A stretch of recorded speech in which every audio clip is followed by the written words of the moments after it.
Ana, mas quando eu tiver um conflito dentro da empresa familiar, eu devo proceder se a pessoa é do meu núcleo familiar direto? Como é que eu vou tratar isso? Como é difícil eu encarar o dia a dia sabendo que aquela pessoa está fazendo aquilo e está me tirando completamente do eixo? Bom, então isso acontece basicamente em quase todas as empresas, porque as empresas são feitas de pessoas que são da mesma família. Quando isso acontece, no meu caso específico, a gente conduziu da seguinte forma, e eu tentei que isso fosse realmente implementado, e foi, na grande maioria, tem questões que elas ultrapassam a questão profissional e elas acabam, obviamente, esbarrando em questões de condição de vida, de caráter, de valor, que elas são questões a serem realmente enfrentadas com firmeza. Elas são questões que elas não podem ser subjugadas, menosprezadas e muito menos ultrapassadas sem que a seriedade para elas realmente seja colocada ali da forma como realmente deve ser. Ser firme com as situações e suave com as pessoas sempre que possível.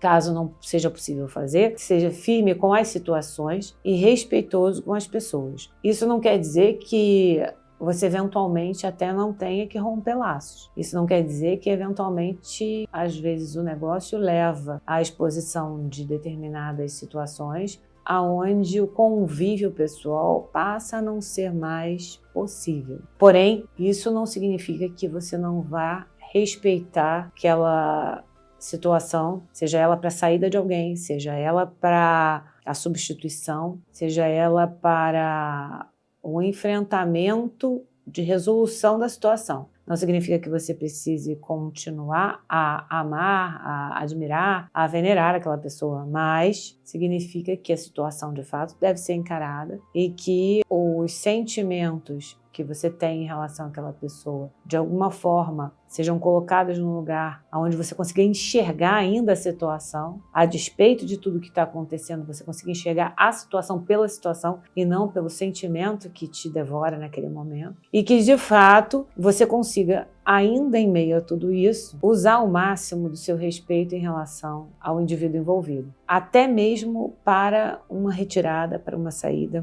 para um rompimento. Que ele seja feito da forma mais digna possível e com maior respeito, mesmo que você acredite que aquela pessoa de alguma forma não mereça aquilo ali, é preciso que você se invista de alguém que enxerga além do que está acontecendo. Então, esse movimento ele não é talvez tão fácil para muita gente, mas ele é possível. É possível porque eu já vi situações dessas acontecendo, já vi pessoas saindo muito bem delas. Eu mesma já tive que conviver numa situação dessas. Podia ter me saído melhor, podia ter me saído pior, mas era o que tinha ali e foi como eu conduzi. E acho que era o que eu tinha para o momento. Então acho que também a gente não deve também arrastar por muito tempo aquilo que já está resolvido no passado. Então deixa ele lá e segue vida e é o daqui para frente. Então acredito que as situações devam ser encaradas com seriedade, acredito que as pessoas devem ser respeitadas e acredito que você tem que dar o passo do daqui para frente, porque é sem essas amarras da mágoa e do ruminar do que já aconteceu que a sua vida vai prosperar. Então, uma dose grande de envolvimento aí do deixar ir é muito importante também. E que esse deixar ir também possa estar envolto em um ato mais nobre,